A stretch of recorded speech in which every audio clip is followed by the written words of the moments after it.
In August 2021, the world watched one of the most dramatic military withdrawals in modern history. American soldiers boarded the last military aircraft departing Kabul, ending nearly 2 decades of war in Afghanistan. For many people, it looked like the United States was finally stepping away from the conflicts that had dominated its foreign policy since the beginning of the 21st century. It seemed like the end of an era. After years of war, trillions of dollars in spending, and thousands of lives lost, many believed America was ready to shift its attention elsewhere, to China, to the Indo-Pacific, and to the technological rivalry shaping the future of global power. But something unexpected happened. Even after leaving Afghanistan, America didn't leave the Middle East. Thousands of U.S. troops remained stationed across the region. Military bases continued operating in countries stretching from the Persian Gulf to the Eastern Mediterranean. American warships still patrolled vital sea lanes. Fighter jets remained on standby. Intelligence operations never stopped. Diplomatic negotiations continued, and every new crisis in the region seemed to pull Washington back once again. So why? If the American public is tired of endless wars, if presidents from both political parties have repeatedly promised to reduce America's military presence, and if the United States now describes China as its biggest long-term competitor, why does the Middle East still occupy such an important place in American strategy? At first glance, the answer seems simple. Many people believe it's about oil. Others say it's about protecting Israel. Some argue it's about fighting terrorism. Each of these explanations contains part of the truth, but none of them tells the whole story. The reality is far more complex. The Middle East is one of the few places on earth where geography, energy, religion, global trade, military strategy, and great power competition all intersect. Decisions made in this region can influence oil prices in Europe, shipping costs in Asia, financial markets in New York, and diplomatic relations across Africa. In other words, what happens in the Middle East rarely stays in the Middle East. And that's exactly why every major global power continues to pay close attention to it. Today, America faces a difficult dilemma. Staying in the region is expensive. It requires military resources, political attention, and constant crisis management. But leaving carries risks of its own. A sudden withdrawal could reshape regional power balances, affect global energy markets, and create opportunities for rival powers to expand their influence. This is no longer just a regional issue. It's part of a much larger contest over the future of global power. So, if America wants to focus on new challenges elsewhere, why can't it simply walk away? Is it trapped by old alliances? By strategic geography, by economic interests, or by a combination of all these factors? Over the next few chapters, we'll explore how the Middle East became one of the most strategically important regions in the world, why successive American administrations have struggled to reduce their involvement, and why, even after decades of conflict, the question isn't simply whether America wants to leave. The real question is whether today's geopolitical realities will allow it to. Let's begin at the very beginning, long before the wars in Iraq and Afghanistan, when a single resource changed the course of global history forever. To understand why America cannot leave the Middle East today, we have to go back more than a century. Long before the United States built military bases in the region, long before the wars in Iraq and Afghanistan, and even before America became the world's leading superpower. At the beginning of the 20th century, the Middle East wasn't considered the center of global politics. The world's major powers were focused on Europe, while much of the Middle East remained under the control of the Ottoman Empire. But beneath the deserts of the Arabian Peninsula lay something that would change history forever. At first, oil wasn't viewed as a strategic weapon. It was simply another natural resource. But as automobiles, airplanes, factories, and warships replaced coal with petroleum, governments realized that the nation controlling energy would gain a decisive advantage in both war and peace. Then came World War II. Modern warfare consumed enormous amounts of fuel. Tanks, fighter aircraft, naval fleets, and supply vehicles all depended on a constant flow of oil. Military planners learned a crucial lesson. Armies don't move without energy. After the war ended, that lesson shaped global strategy. By the late 1940s, the United States had emerged as the world's most powerful economy. Its industries were booming, its military was unmatched, and global trade increasingly depended on reliable energy supplies. At the same time, the Middle East was becoming the world's largest source of easily accessible oil. This wasn't just important for America, it was vital for Europe rebuilding after World War II. It was essential for Japan's growing economy, and decades later, it would become critical for China's manufacturing boom. Whoever ensured the stability of Middle Eastern energy routes would hold enormous influence over the global economy. That realization transformed American foreign policy.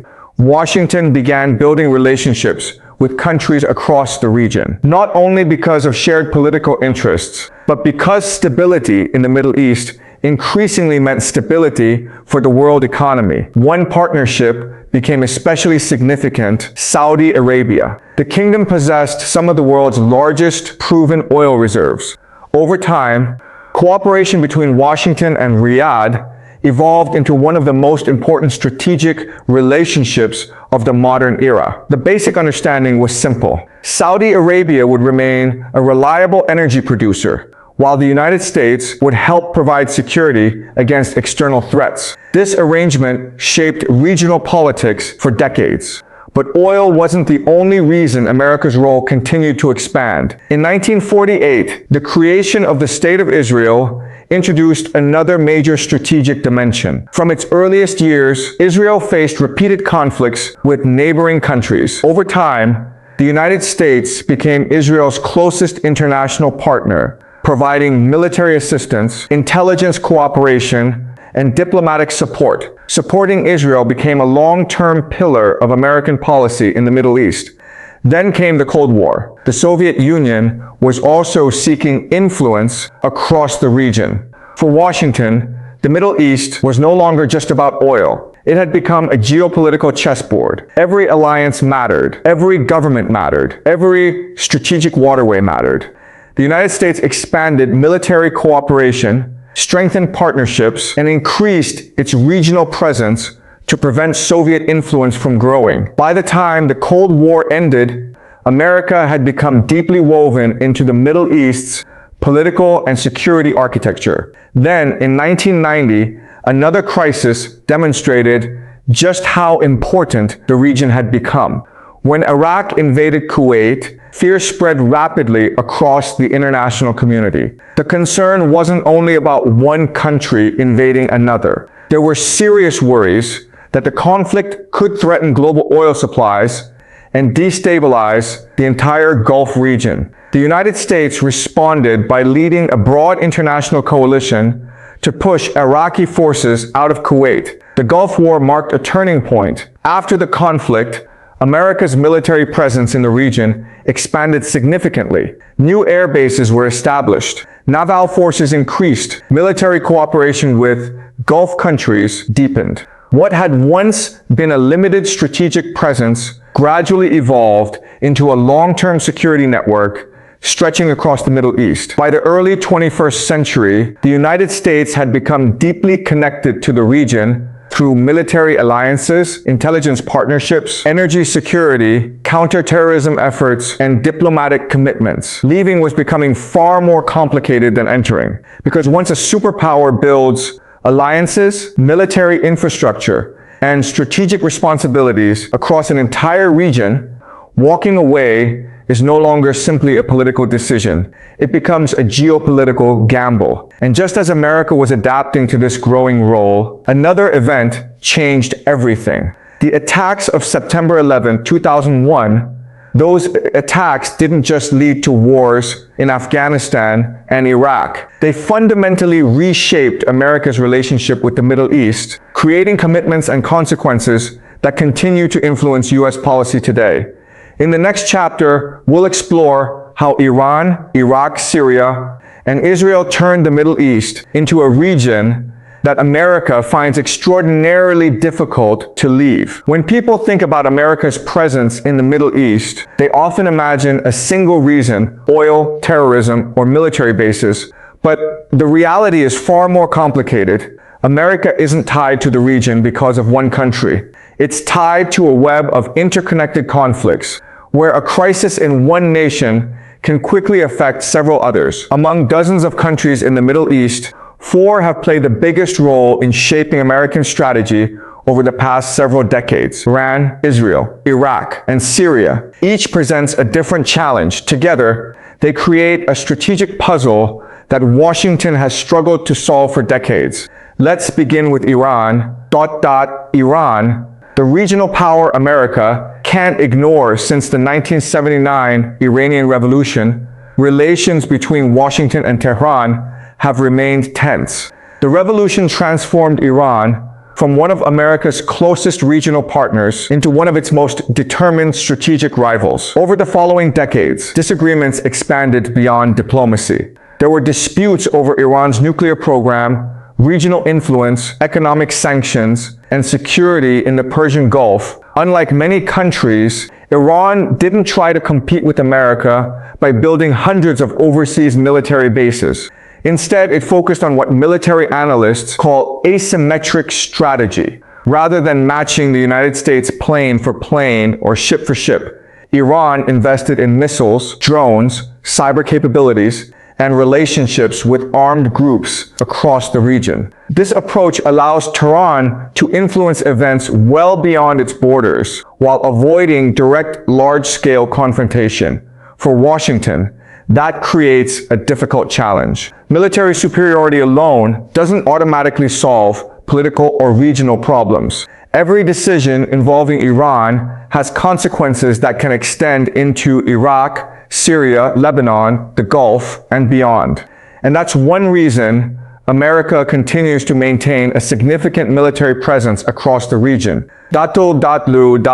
Israel. America's closest regional ally, if Iran represents America's biggest strategic rival in the Middle East, Israel represents its closest regional partner. For decades, the United States has provided Israel with military cooperation, intelligence sharing, and diplomatic support. The relationship goes beyond military technology.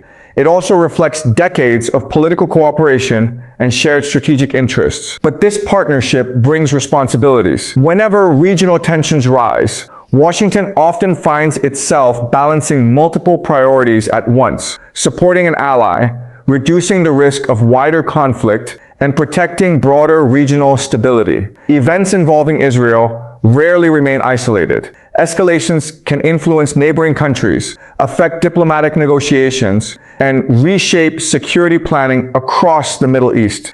As a result, America cannot simply step away whenever tensions increase. Its commitments ensure that it remains deeply involved in regional developments. Iraq. The war that changed everything if one country transformed America's military presence more than any other, it was Iraq. In 2003, the United States led a coalition that invaded Iraq, expecting a relatively quick military campaign. The initial phase ended rapidly, but what followed proved far more difficult. Years of insurgency, political instability, and rebuilding efforts demonstrated that winning a military campaign is only one part of a much larger challenge. The conflict required enormous financial resources, long-term deployments, and continued diplomatic engagement. Even after major combat operations ended, America maintained military cooperation with Iraq to help counter extremist organizations and support security institutions.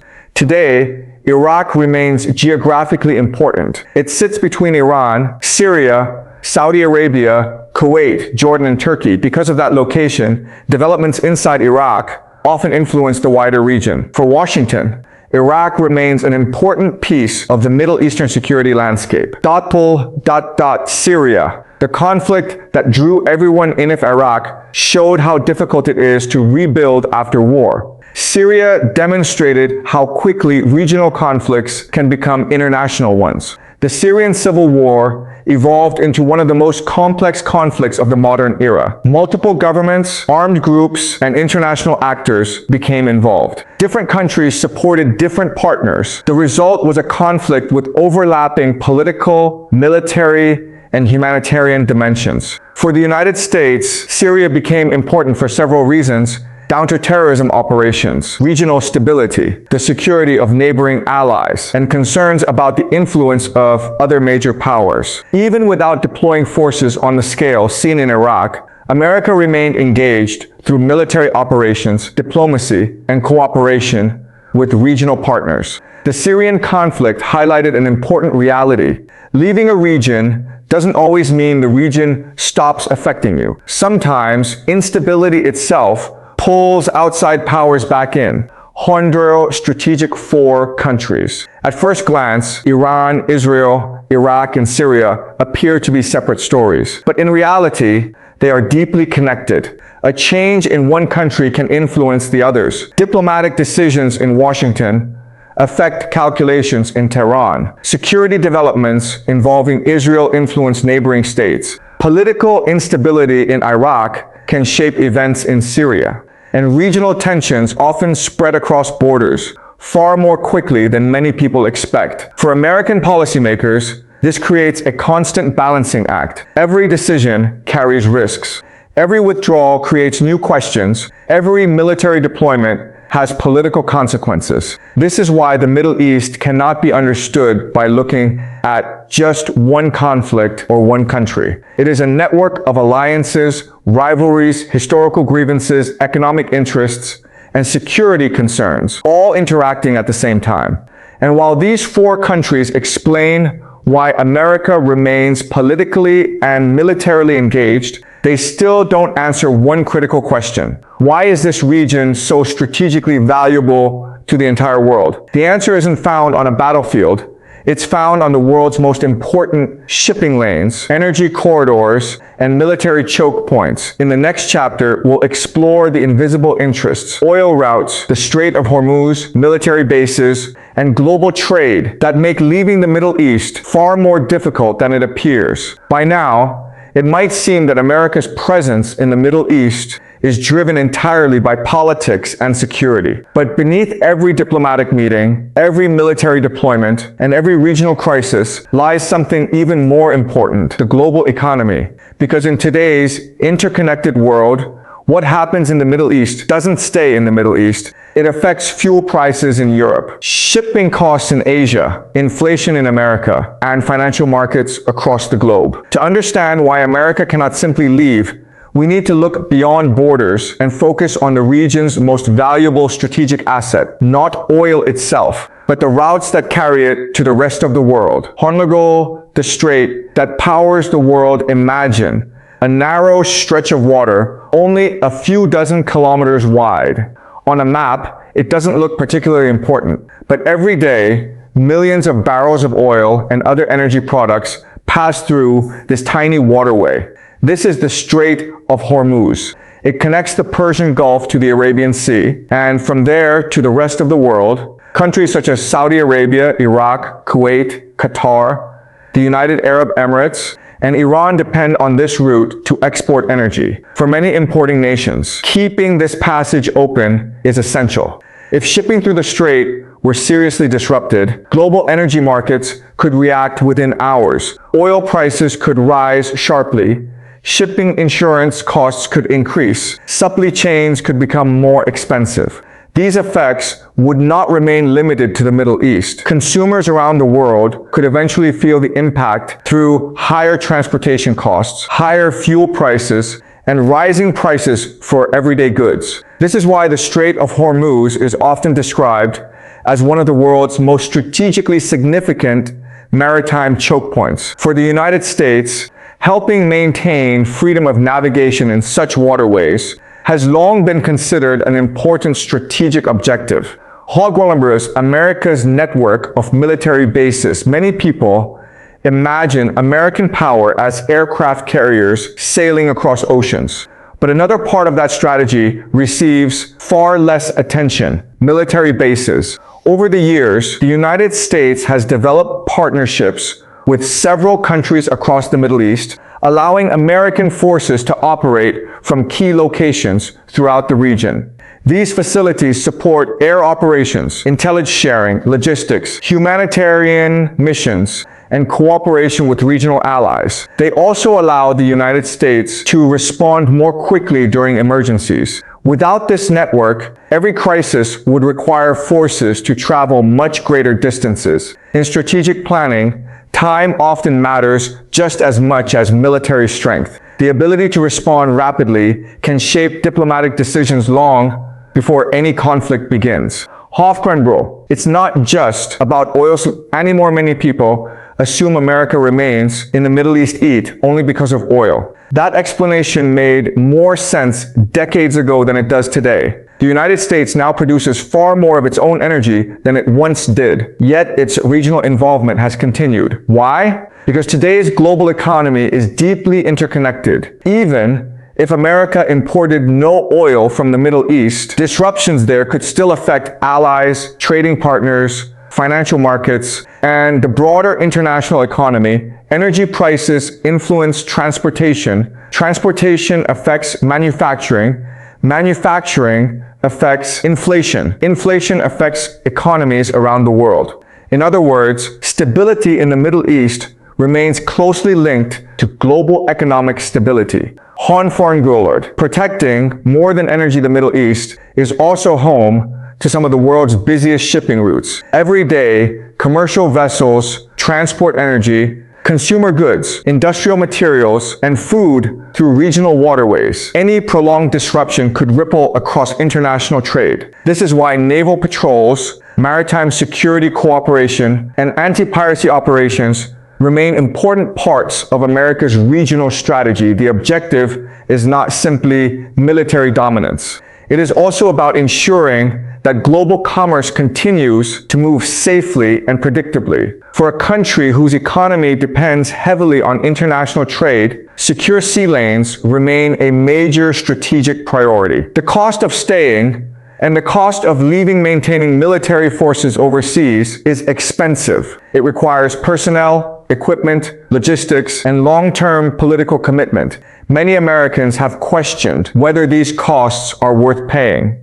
Successive administrations have promised to reduce America's role in the region. Yet every attempt to scale back has encountered new challenges: regional conflicts, maritime security concerns, threats to international shipping, tensions involving allies, or sudden humanitarian crises. Again and again, events have demonstrated that leaving is often more complicated than announcing a withdrawal. Because once global economic stability becomes connected to regional stability, complete disengagement becomes increasingly difficult. Aid, a region that shapes the world, the Middle East, is often described as a crossroads, not simply because continents meet there, but because so many global interests intersect in the same place: energy, trade, military strategy, diplomacy, religion, technology, and increasingly, competition between major powers. This explains why almost every major international crisis in the region attracts global attention. The consequences extend far beyond national borders. For Washington, this means the Middle East is not just another foreign policy issue. It is part of a much larger strategic system. And that system is beginning to change. Because while America has spent decades shaping the region, it is no longer the only major power with ambitions there. China is expanding its economic influence. Russia has strengthened its regional partnerships. New diplomatic relationships are emerging. The balance of power is shifting once again. In the next chapter, we'll explore how China, Russia, and a changing global order are transforming the Middle East, and why that transformation may make it even harder for America to leave. For decades, the United States was the dominant outside power in the Middle East. Its military alliances, naval fleets, intelligence networks, and diplomatic influence gave Washington unmatched leverage across the region. But the world is changing. Today, America's biggest challenge in the Middle East isn't just regional instability.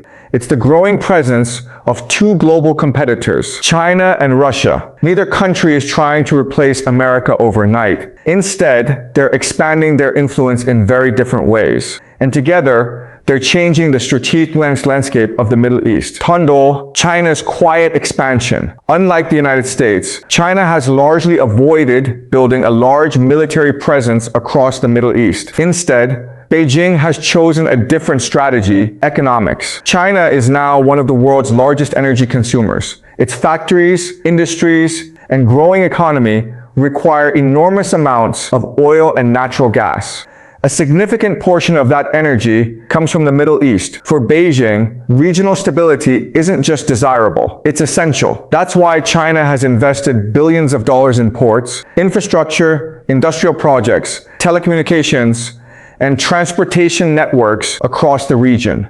Many of these investments are connected to China's ambitious Belt and Road Initiative, a global infrastructure program designed to strengthen trade routes linking Asia, Europe, Africa, and the Middle East. Unlike traditional military alliances, these investments create long-term economic relationships. The more connected regional economies become with China, the greater Beijing's influence grows. In recent years, China has also increased its diplomatic role. Rather than choosing sides in every regional dispute, Beijing often presents itself as a country willing to work with multiple governments at the same time. This approach has helped China expand its relationships with countries that may disagree with one another. For Washington, this represents a different kind of competition, not military competition. Economic, Russia's strategic return, while China focuses primarily on economics. Russia has pursued influence through security and military cooperation. After the collapse of the Soviet Union, Russia's role in the Middle East declined significantly. But over the last 2 decades, Moscow has gradually returned. The clearest example came during the Syrian conflict. Russia provided military support to the Syrian government, allowing Moscow to strengthen its position in one of the region's most strategically important countries. This demonstrated that Russia remained willing and able to project military power beyond its immediate neighborhood. Since then, Moscow has continued expanding defense cooperation with several Middle Eastern governments, military partnerships, arms sales, diplomatic engagement, energy cooperation. Each strengthens Russia's regional influence without requiring the massive military footprint maintained by the United States. Hangrol underscore a multipolar Middle East. Perhaps the biggest change isn't China's rise or Russia's return. It's that many Middle Eastern countries are no longer relying on just one major power. Instead, they increasingly pursue relationships with multiple partners simultaneously. A country may cooperate with the United States on security, trade extensively with China, purchase military equipment from different suppliers, and maintain diplomatic relations across competing blocs. This flexible approach gives regional governments greater room to pursue their own national interests. The result is a Middle East that is becoming increasingly multipolar. Instead of one dominant outside power, several major powers now compete for influence. That competition affects everything: energy, technology, pot art, watchdopper, investment, military cooperation, and diplomacy. What happens if America leaves? Now imagine for a moment that the United States decides to withdraw most of its military forces from the Middle East. Would regional conflicts suddenly disappear? Probably not. Would international competition end? Almost certainly not. Instead, many analysts argue that other powers would likely expand their influence even further. China could deepen its economic partnerships. Russia might strengthen existing security relationships. Regional powers could seek new alliances to protect their own interests. None of this necessarily means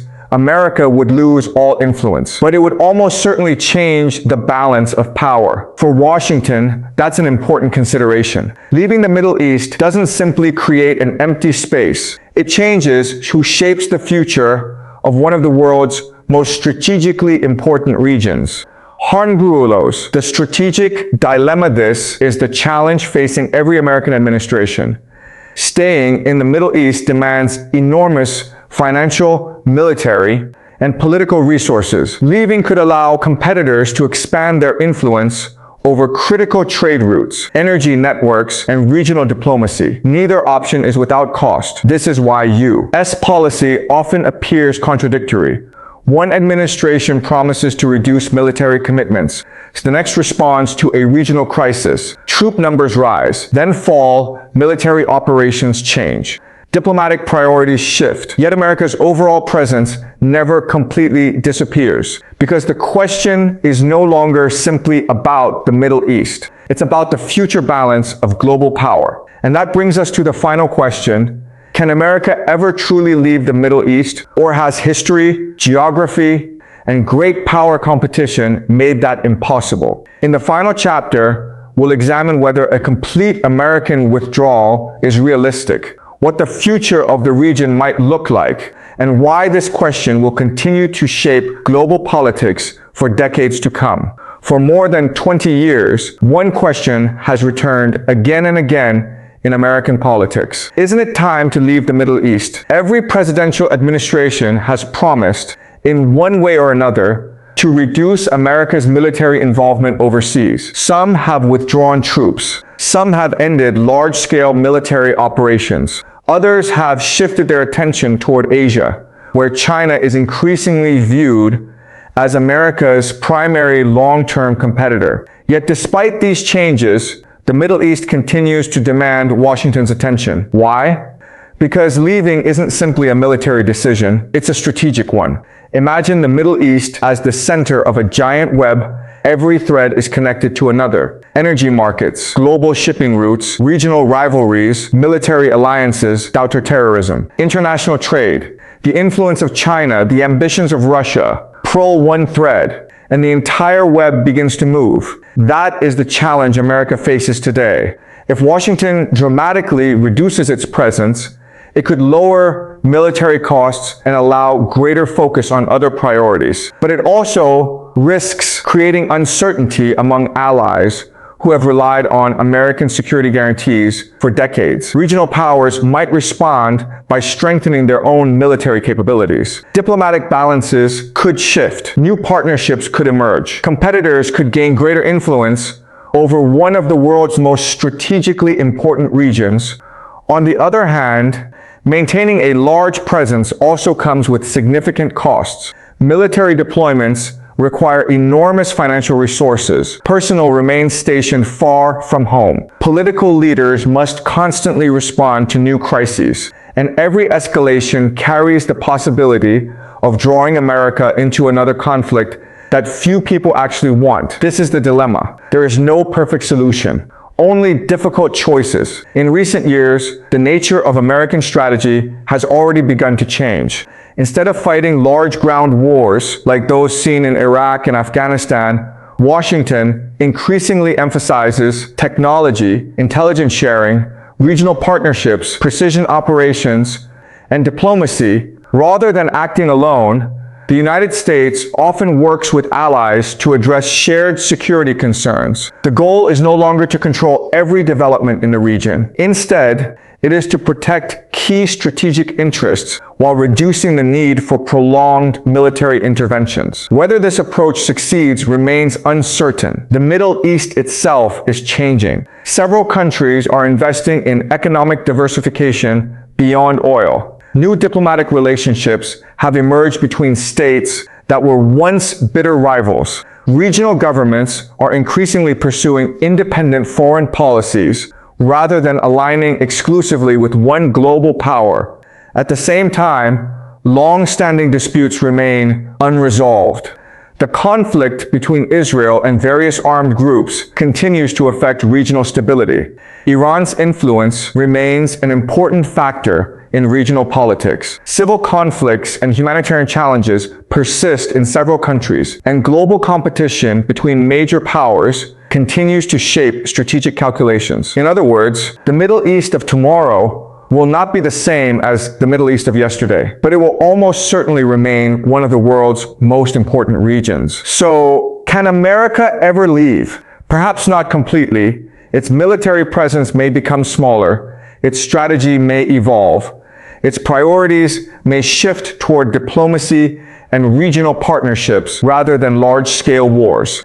But as long as the Middle East remains central to global trade, energy security, and international geopolitics, it is unlikely to disappear from Washington's strategic calculations. The question then is not whether America will leave. The real question is how America chooses to remain.